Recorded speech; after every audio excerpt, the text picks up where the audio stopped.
आपण प्रार्थना करू. हे सर्वसमर्थ थोर आणि पैसायश परमेश्वरा देव बाप्पा, आजची सर्व भक्ती आराधना प्रार्थना गीत गायन संदेश प्रभूजी तू आशीर्वादित कर. तुझं गौरव तू आम्हाद्वारे करून घे आणि काय चुकल्यास प्रभूजी तू आम्हाला क्षमा कर. हे देव बाप्पा, तुझं वचन तू आम्हाला समजावून सांग, ते आमच्या अंतःकरणात रुजू दे, त्याचा वृक्ष येऊ दे आणि त्याला पवित्र आत्म्याची फळे येऊ दे. देवप्पा, तुझा आणि केवळ तुझंच गौरव असो. काही चुकल्यास प्रभूजी तू आम्हाला क्षमा कर. ही लहान प्रार्थना आमचा धन्य ताणारा प्रभू श्री ख्रिस्त याच्याद्वारे मागतो नाही बापा, आमेन. देवाची स्तुती असो. आज आपण जो शास्त्रपाठ वाचलेला आहे शुभवर्तमानमधून, मत्तयकृत शुभवर्तमान याचा 24वा अध्याय, यातली काही वचनं आपण वाचलेली आहेत.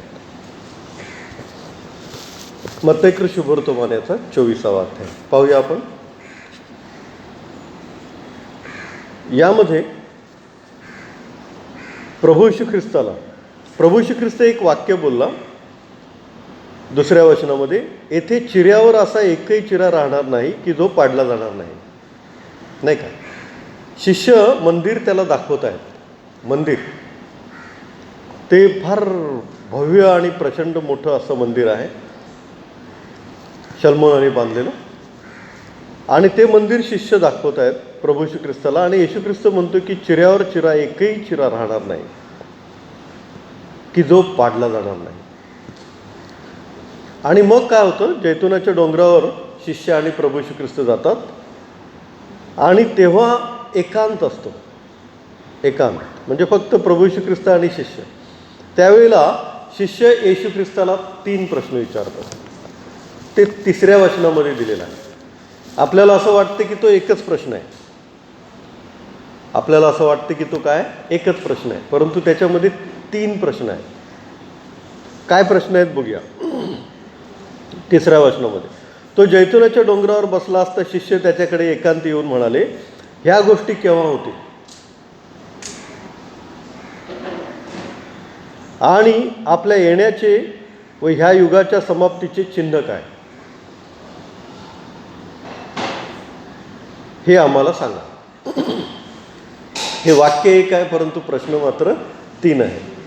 काय 3 प्रश्न आहेत बघा बरं. पहिला प्रश्न काय आहे? देवाची स्तुती असो. या गोष्टी केव्हा होतील, हा पहिला प्रश्न. आणीच्या पुढे दुसरा प्रश्न आहे कुठला? आपल्या येण्याचे, हा दुसरा प्रश्न आहे. आपल्या येण्याचे. आणि वच्या पुढे 3रा प्रश्न आहे, ह्या युगाच्या समाप्तीचे चिन्ह काय, 3रा प्रश्न. आणि येशू ख्रिस्तांची उत्तरं दिले ते सगळं मिक्सअपमध्ये आहे. आणि त्यामुळं आपल्याला 3 प्रश्नांची 3 वेगळी उत्तरं समजून घेण्याची गरज आहे.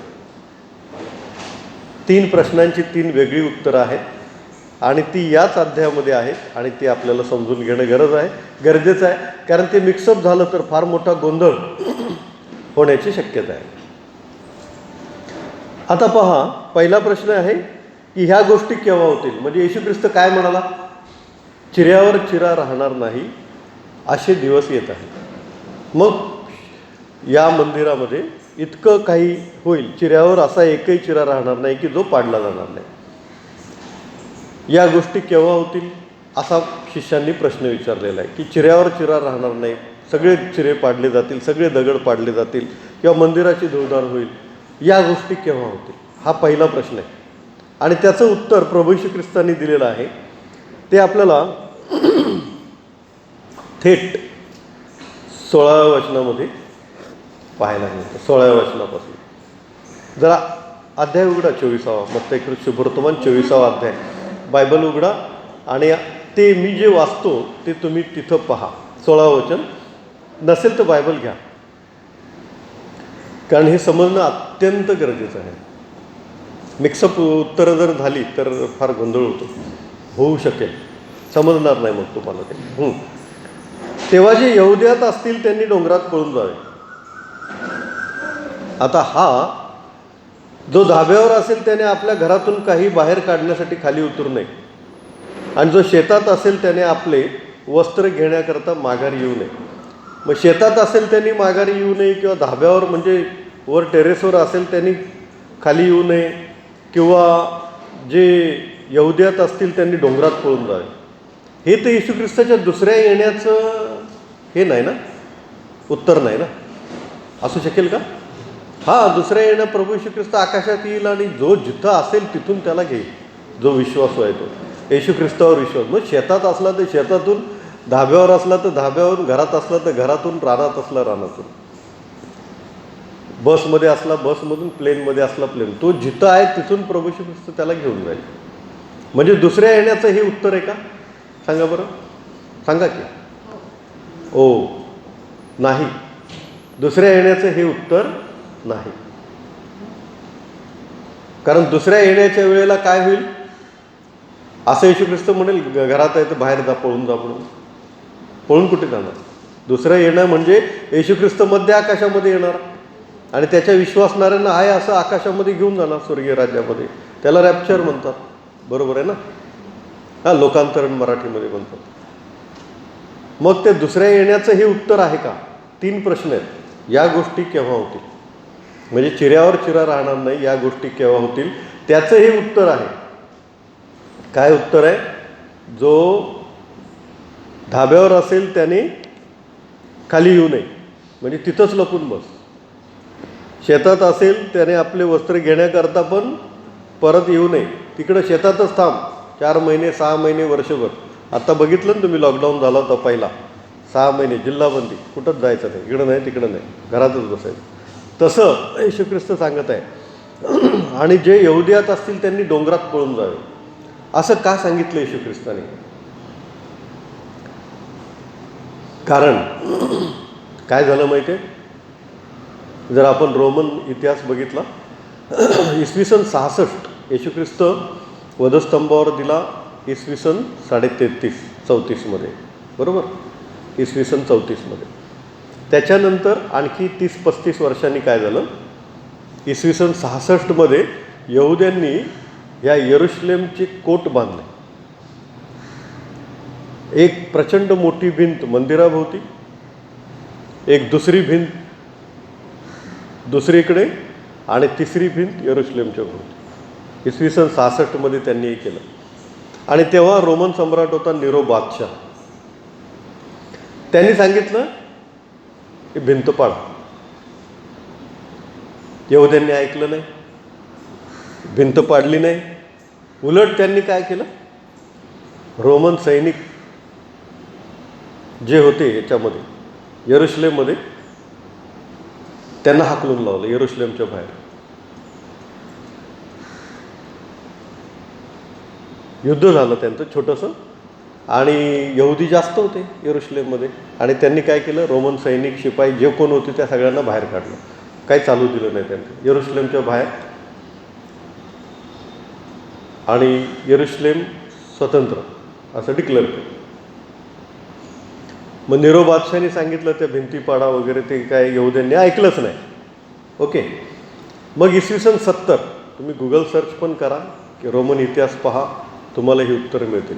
इसवी सन 70 निरोने, त्याचा सेनापती होता टायटस नावाचा, त्याला इसवी सन 70 मोठं सैन्य घेऊन यरुशलेमवर पाठवलं.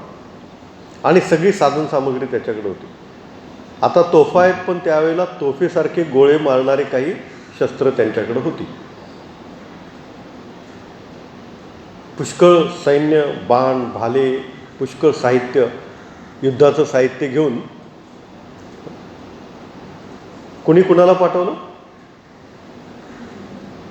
निरो बादशाहाने टायटस या त्याच्या मुख्य सेनापतीला पाठवलं. कुठे पाठवलं? रोमवर. कुठे पाठवलं? यरुशलेमवर पाठवलं. हां, का तर यहुद्यांनी काय केलं होतं? हां, रोमन सम्राटाविरुद्ध काय केलं होतं? युद्ध पुकारलं होतं आणि रोमन सैन्य बाहेर काढलं होतं यरुशलेमच्या. आणि मग त्यांनी काय केलं? भिंत पाडली. पहिली भिंत पाडली, ते आत आले सैन्य. दुसरी भिंत पाडली, पुन्हा ते आत आले. आणि इतका मोठा संहार केला त्यांनी यहुद्यांचा की ती मंदिराच्या भोवतीची तिसरी भिंत पण पाडली आणि मंदिराची पण पुष्कळ तोडफोड केली. पुष्कळ. आणि यहुद्यांचा इतका संहार केला की त्यांनी हे युद्ध 5 ते 6 महिने चाललं. 14 एप्रिलला सुरू झालं 1970. 14 एप्रिल 70, फक्त 70. 14 एप्रिल 70ला सुरू झालं आणि 8 सप्टेंबर 70ला ते संपलं. या 5 महिन्याच्या जवळजवळ 5.5 महिन्याच्या कालावधीमध्ये 11 लाख यहुदी लोक मारले ठार. किती? 11 लाख. आणि गरोदर स्त्रिया आणि लहान मुलं 1 लाख पकडले आणि त्यांना गुलाम बनवलं आणि त्यांना तुरुंगामध्ये टाकलं. यावेळेला रोमन सम्राटाचा मुख्य सेनापती होता टायटस. इसवी सन किती? 70. आणि रोमन सम्राट कोण होता? नीरो. या गोष्टी केव्हा होतील त्याचं उत्तर येशू ख्रिस्तानी 35 वर्ष आधी दिलं होतं, इसवी सन 34 मध्ये. होणाऱ्या गोष्टी किती साली झाल्या? त्या 70 मध्ये. काय झाल्या त्या? तेव्हा जे यहुद्यात असतील त्यांनी डोंगरात पळून जावं. ह्या गोष्टी जेव्हा होतील, मंदिराचा चिरांचिरा पाडला जायची वेळ जेव्हा येईल, तेव्हा लोकांनी कुठं? डोंगरात पळून जा, आपला जीव वाचवा. कळलं का? जो धाब्यावर असेल त्याने आपल्या घरातून खाली येऊ नये. तो धाब्यावर टेरेसवर असेल त्याने खाली येऊ नये, तिथंच लपून राहा. शेतात असेल त्याने आपले वस्त्र घेण्याकरता पण माघारी येऊ नये, तिथंच लपून राहा, कसाही ते दिवस काढ. असं हे येशू ख्रिस्ताने त्या दिवसात ज्या गरोदर व ज्या अंगावर पाजणाऱ्या स्त्रिया असतील त्यांची केवढी दुर्दशा होणार. आणि खरोखर त्यांची खूप हाल झाले. तुमचे पलायन हिवाळ्यात किंवा शब्बात दिवशी होऊ नये म्हणून प्रार्थना करा. आणि हे जे तुमचं पलायन आहे, हे पलायन तुमचं हिवाळ्यात होऊ नये. आणि शब्बात दिवसाला किती महत्त्व दिले प्रभू येशू ख्रिस्ताने बघा. शब्बात दिवस देवाचा दिवस, देवाचा पवित्र दिवस. त्या दिवशी मंदिरामध्ये गेलं पाहिजे, त्या दिवशी प्रार्थना झाली पाहिजे. आणि ती प्रार्थना सोडून तुमची धरपकड आणि पळापळ होऊ नये म्हणून शब्बात दिवशी ही होऊ नये सुरुवात. म्हणून जपा, प्रार्थना करा. किती परमेश्वराने प्रभू येशू ख्रिस्ताने शब्बात दिवसाला महत्त्व दिलेलं आहे पहा. आपण रविवारी चर्चला येतो का? इतकं महत्त्व आपण रविवारच्या भक्तीला देतो का? द्यायला पाहिजे. कारण येशू ख्रिस्ताने दिलं आहे, कितीतरी महत्त्व दिले पहा. आणि आपल्या आज्ञांमध्ये पण परमेश्वराने सांगितलेलं आहे की शब्बात दिवस पवित्रपणे पहा. तो दिवस आपण देवाला दिलाच पाहिजे. तो दिवस देवाच्या मंदिराला आलाच पाहिजे. तो दिवस आपण देवाचं वचन ऐकण्यासाठी घालवलाच पाहिजे. काहीही हो, कुठेही असो, जिथं असाल तिथे, जवळपास मंदिर जिथं असेल तिथे जायला पाहिजे. आपल्या मंदिराच्या जवळपास असेल तर आपल्या मंदिरामध्ये यायला पाहिजे. पण भक्तीच्या दिवशी आपण मंदिरामध्ये गेलंच पाहिजे. तर पहिला प्रश्न जो आहे, चिऱ्यावर चिरा राहणार नाही, या प्रश्नाचं उत्तर 16 ते 20 या वचनामध्ये प्रभू येशू ख्रिस्ताने दिलेलं आहे. आणि ते सत्य घडलं किती साली? इसवी सन 70 साली. नेरो या बादशाने कोणाला पाठवलं होतं? टायटस या मुख्य सेनापतीला पाठवलं होतं. आणि नंतर काय झालं? हे यहुदी सगळे पांगले गेले. हे का झालं माहिती आहे? का झालं हे? एवढी यहुद्यांची धुळधाण. कारण हेच यहुदी काय बोलले होते? येशू ख्रिस्ताला धरून दिलं तेव्हा त्याला मारा, त्याला ठार मारा, त्याला वधस्तंभी खेळा. आणि काय बोलले होते पुढे? आठवते का? त्याचं रक्त आमच्यावर आणि आमच्या मुलाबाळांवर असू दे. मग किती भयंकर त्यांनी क्रोध आणि शाप स्वतःवर उडवून घेतला होता. ते पण मेले आणि त्यांची मुलं बाळं जी लहान होती ती नंतर इसवी सन 70 मध्ये मोठी झाली होती, ते पण मेले.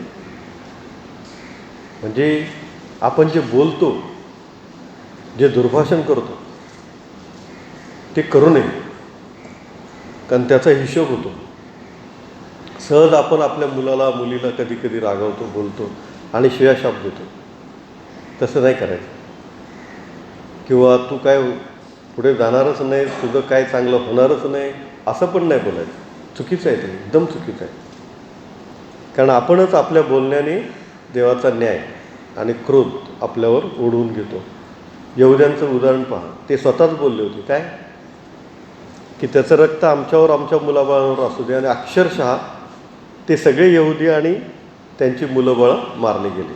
वाचले कोण? ज्यांनी येशू ख्रिस्ताला स्वीकारलं होतं ते वाचले. कारण येशू ख्रिस्ताचे शिष्य सुवार्तेसाठी बाहेर गेले. पेत्रांनी पहिलं भाषण दिलं, 3,000 लोकांनी बाप्तिस्मा घेतला, ते येशू ख्रिस्ताचे शिष्य झाले. दुसरं भाषण 5,000 लोकांनी बाप्तिस्मा घेतला, ते येशू ख्रिस्ताचे शिष्य झाले. आणि ते नंतर ह्या यहुद्यांच्या त्रासामुळं यरूशलेम सोडून गेले. कारण यहुद्यांनी जसं येशू ख्रिस्ताला त्रास दिला तसाच ख्रिस्ती लोकांना नंतर तिथे यरूशलेममध्ये त्रास दिला. आणि हे ख्रिस्ती लोक, येशू ख्रिस्ताला मानणारे लोक यरूशलेम सोडून बाहेर गेले. त्यांनी सुवार्ता सांगितली बाहेर जाऊन, ते वाचले आणि हे मेले यहुदी लोक जे येशू ख्रिस्ताला मानत नव्हते ते. तर हे जे चिऱ्यावर चिरा राहणार नाही या गोष्टी केव्हा होतील याचं उत्तर प्रभू येशू ख्रिस्ताने मत्ती कृत शुभवर्तमान 24वा अध्याय 16 ते 20 या वचनामध्ये दिलेला आहे. दुसरा प्रश्न आपण पाहूया. आपल्या येण्याचे येशू ख्रिस्ताचं दुसरं येणं, त्याचं चिन्ह काय? येशू ख्रिस्ताच्या दुसऱ्या येण्याची चिन्हाचं उत्तर मात्र मत्ती 24:5 पासून दिलेलं आहे, 5व्या वचनापासून. कारण पुष्कळ जण माझ्या नावाने येऊन मी ख्रिस्त आहे असे म्हणतील व अनेकांना फसवतील. हा आजचा काळ आहे बरं का. येशू ख्रिस्ताचं दुसऱ्या येण्याच्या आधीचा हा आजचा काळ आहे. पुष्कळ जण येशू ख्रिस्ताच्या नावाने येतील आणि ते फसवतील, अनेकांना फसवतील. आता तुम्हाला माहिती आहे भविष्यवक्ते झालेले आहेत ख्रिश्चन लोकांमध्ये पण, आहे ना. साधू बाबा बुवा भरपूर झालेले आहेत आणि ते लोकांना फसवत आहेत. ख्रिस्ती लोकांमध्ये पण काही भविष्यवक्ते झालेले आहेत आणि लोकांना आपलं भविष्य काय होईल ह्याची जाणून घेण्याची उत्कंठा लागलेली आहे. भविष्य काहीच नाही, काय गरज नाही आपल्याला भविष्य जाणून घेण्याची. काही लोक येतात घरी, हां तुमचं असं होईल, चांगलं होईल, तुमच्या मुलाचं असं होईल, तसं होईल, हे होईल, ते होईल, नाहीतर मग हे करा ते करा. आणि ते फिरत असतात. ते तर तुम्हाला माहिती आहे, भविष्य सांगणार, ज्योतिष सांगणार. कितीतरी लोक त्यांना फसतात, कितीतरी लोक भविष्य ऐकून घेतात, त्यांना पैसे देतात. भविष्य कधी कोण सांगू शकतं का? कधीच नाही. बायबलमध्ये कधी सांगितलं का, शिकवलं का आपल्याला भविष्य बघा, भविष्य सांगा, भविष्य ऐका? कधीच नाही. येशू ख्रिस्ताने कधी शिकवलं ते नाही. जो दिला तो संदेश दिलेला आहे की तुम्ही सुधरा, नाहीतर संदेश त्याद्वारे परमेश्वराने दिलेला आहे, नाहीतर तुमच्यावर असं असं होईल. हे परमेश्वराने दिलेला संदेश आहे तो. भविष्य एकही नाही. भविष्यावर विश्वास ठेवायचा पण नाही. कोणी सांगत असेल तर ऐकू पण नका. तुमची फसवणूक करतात ते लोक. अनेकांना फसवतील म्हणजे येशू, हा सध्याचा काळ आहे बरं का. हां, बुवा बाबा आणि भविष्यवक्ते, ज्योतिष सांगणार. तुम्ही लढायांविषयी ऐकाल व लढायांच्या अवयव ऐकाल, घाबरून जाऊ नये म्हणून सांभाळा, कारण असे होणे अवश्य आहे, परंतु तेवढ्याच शेवट होत नाही. लढाया वगैरे होतात, है ना. पहिलं महायुद्ध झालं, दुसरं महायुद्ध झालं, म्हणजे हा येशू ख्रिस्ताचा दुसरं येण्याच्या आधीचा काळ आहे, हो की नाही. लढाया होतात पण तेवढ्याच शेवट होत नाही असं म्हटलेलं आहे. कारण राष्ट्रावर राष्ट्र, राज्यावर राज्य उठेल आणि जागोजागी दुष्काळ व भूमिकंप होतील. माहिती आहे आपल्याला, दुष्काळ होत आहेत, भूकंप होत आहेत. सुनामी हा पण एक भूकंपाचाच भाग आहे, माहिती ना. समुद्रामध्ये भूकंप होतो तेव्हा सुनामी आहे की नाही. भूकंप पुष्कळ ठिकाणी होत आहे. पण ह्या सर्व गोष्टी वेदनांचा प्रारंभ होतो. या सर्व गोष्टी झाल्या म्हणजे शेवट झाला असं नाही. हे दुसऱ्या प्रश्नाचं उत्तर आहे, आपल्या येण्याचे चिन्ह काय. मग येशू ख्रिस्त दुसऱ्यांदा जो येणार आहे तो कसा येणार आहे माहिती आहे. मध्य आकाशामध्ये येईल आणि तो त्याच्या लोकांना फक्त घेऊन जाईल. का घेऊन जाईल ते पण मी तुम्हाला सांगणार आहे आजच. तेव्हा तुमचे हाल करण्याकरता व तुम्हाला धरून देतील, तुम्हाला जीवे मारतील आणि माझ्या नावामुळे सर्व राष्ट्रे तुमचा द्वेष करतील. येशू ख्रिस्ताचे शिष्य, संदेष्टे किंवा प्रिस्ट किंवा पास्टर, पाळक, हां, यांचं आपल्या महाराष्ट्रामध्ये इतकं काय नाही, पण दुसऱ्या राज्यांमध्ये, आता भारत देशामध्ये पण दुसऱ्या राज्यांमध्ये, इतर देशांमध्ये खूप हाल आहेत. चीन वगैरे अशा देशांमध्ये तर प्रार्थना घ्यायला वगैरे परमिशन नसतेच. तर या गोष्टी जर आपण पाहिल्या डिटेलमध्ये तर आपल्याला सत्य आहेत हे जाणून घ्यायला मिळेल. त्यावेळी पुष्कळ जण अडखळतील, एकमेकास धरून देतील व एकमेकाचा द्वेष करतील. पुष्कळ खोटे संदेष्टी उठतील व अनेकांना फसवतील आणि अनिती वाढल्यामुळं पुष्कळांची प्रीती थंडावेल. आता पहा, प्रीती थंडावत चाललेली आहे नाही का. मुलं आईवडिलांचं ऐकत नाहीत, आईवडिलांना मान सन्मान देत नाहीत, वृद्ध असतील तर त्यांना रिस्पेक्ट व्यवस्थित देत नाहीत, त्यांची काळजी घेत नाहीत.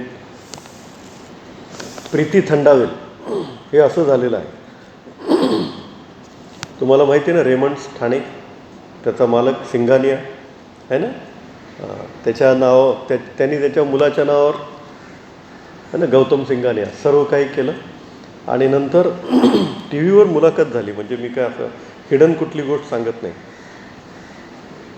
सिंघानियांनी सांगितलं की एक वेळी ते एरोप्लेननी फिरायचे, हेलिकॉप्टरनी फिरायचे, पण आज त्यांच्याकडं चालत जायला लागतं त्यांना एखाद्या कामासाठी.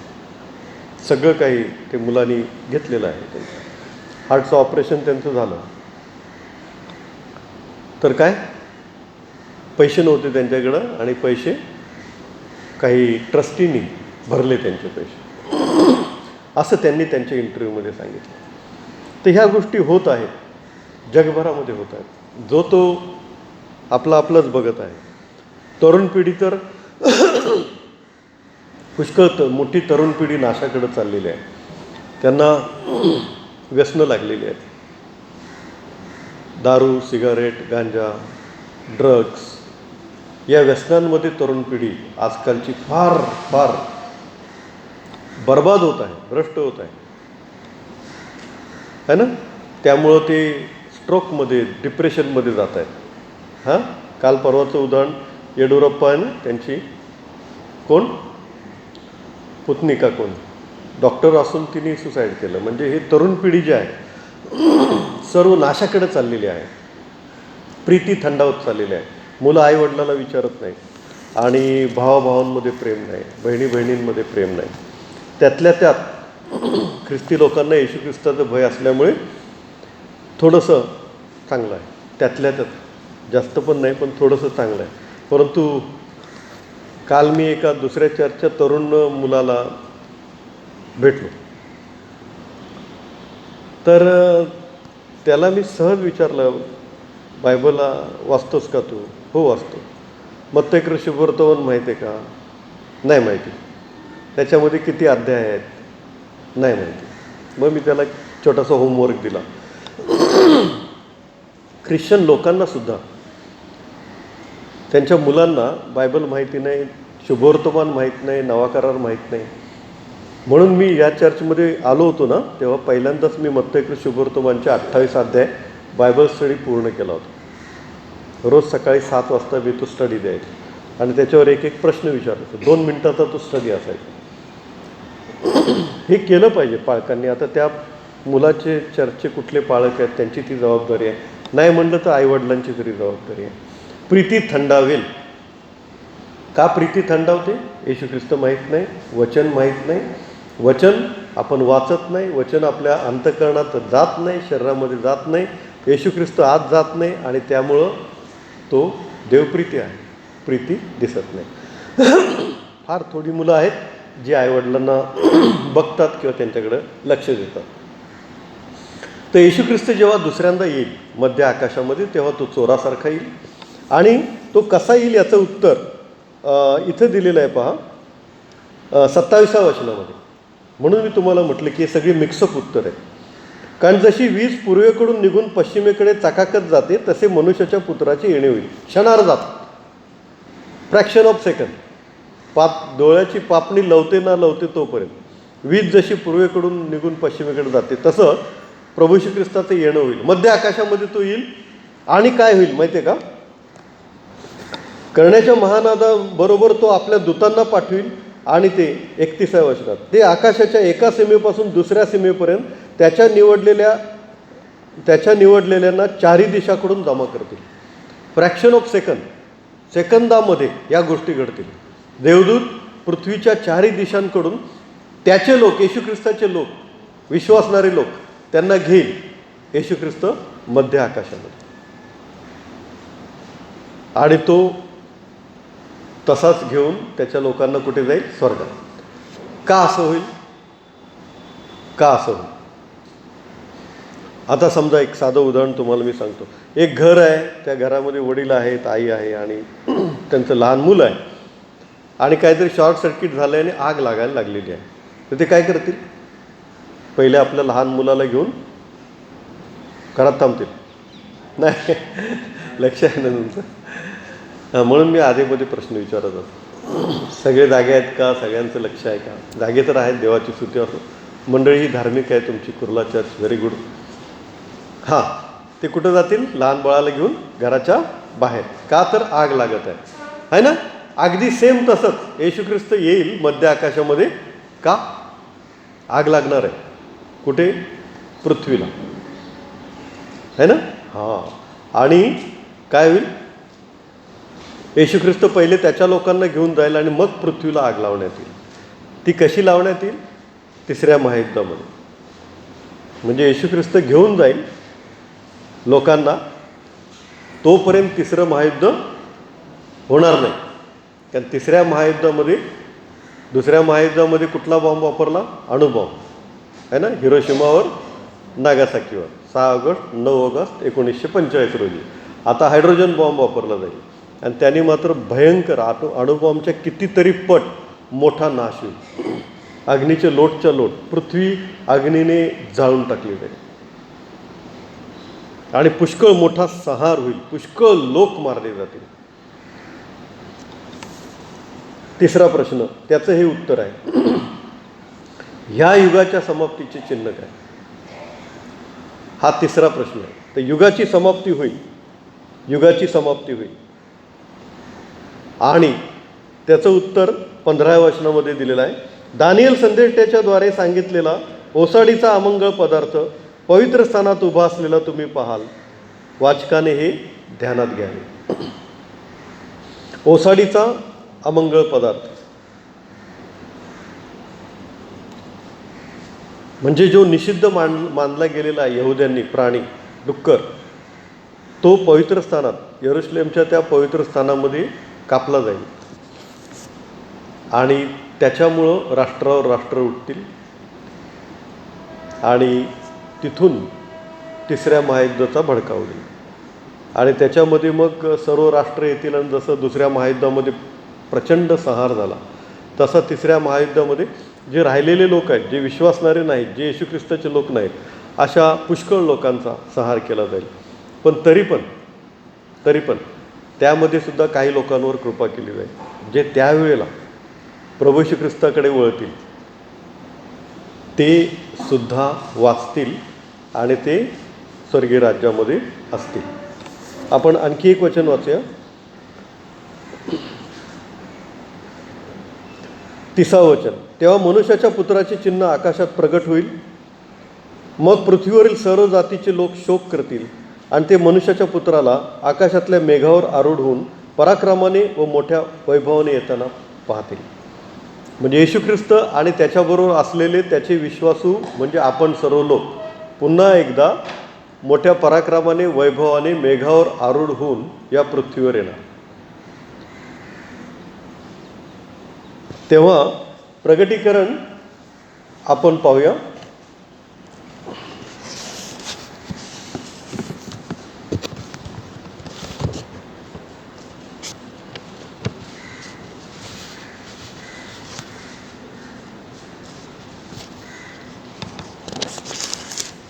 प्रगटीकरण याचा 21वा अध्याय. नंतर मी नवे आकाश व नवी पृथ्वी पाहिली.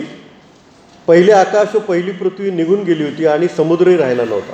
म्हणजे तिसऱ्या महायुद्धामध्ये नंतर पहिला आकाश, पहिली पृथ्वी सर्व काही निघून जाईल आणि सर्व काही नवीन होईल. तेव्हा मी पवित्र नगरी नवी यरुशलेम देवापासून स्वर्गातून उतरताना पाहिली. ती नवऱ्यासाठी शृंगारलेल्या नवरीप्रमाणे सजवलेली होती. आकाशात जे नवीन पवित्र यरुशलेम आहे ते पृथ्वीवर उतरेल. आणि ते म्हणजे देवाच्या लोकांचं स्वर्ग, पवित्र यरुशलेम पृथ्वीवर उतरेल. प्रभू येशू ख्रिस्त मोठ्या वैभवाने पृथ्वीवर उतरेल आणि ते येशू ख्रिस्त आणि त्याचे लोक, आणि त्यावेळेला शेवटच्या वेळेला तिसऱ्या महायुद्धानंतर सुद्धा सर्व हाल अपेष्टांमध्ये पण येशू ख्रिस्ताबरोबर टिकून राहिलेले काही लोक हे त्या नवीन यरुशलेममध्ये असतील. आणि संत पौलांना परमेश्वरांनी 3 स्वर्ग दाखवले होते. ते 3 स्वर्ग इथं 21व्या अध्यायात पहिल्या वचनामध्ये लिहिलेलं आहे. मी नवे आकाश व नवी पृथ्वी ही पाहिली. पहिले आकाश व पहिली पृथ्वी निघून गेली होती आणि तेव्हा मी पवित्र नगरी नवी यरुशलेम देवापासून स्वर्गातून उतरताना पाहिली. म्हणजे 3 स्वर्ग आहेत, नवे आकाश, नवी पृथ्वी आणि पवित्र यरुशलेम. आणि इथं देवाचे लोक सर्व असतील. 3 प्रश्न शिष्यांनी विचारले. एका प्रश्नाचं उत्तर पूर्ण झालेलं आहे, इसवी सन 70 ते आपण पाहिलं. दुसरा प्रश्न, प्रभू येशू ख्रिस्त मध्य आकाशामध्ये येईल, त्याची चिन्ह आहे, ती आपण पाहिली. आणि तिसरा प्रश्न, जगाचा नाश केव्हा होईल, ते पण आपण पाहिलं, तिसऱ्या महायुद्धामध्ये होईल. आपण प्रार्थना करूया. हे सर्वसमर्थ देवप्पा, तू सत्य आहेस आणि या तुझ्या वचनांवर आम्ही विश्वास ठेवतो. प्रभूच्या नावात मागतो नाही बापा, आमेन.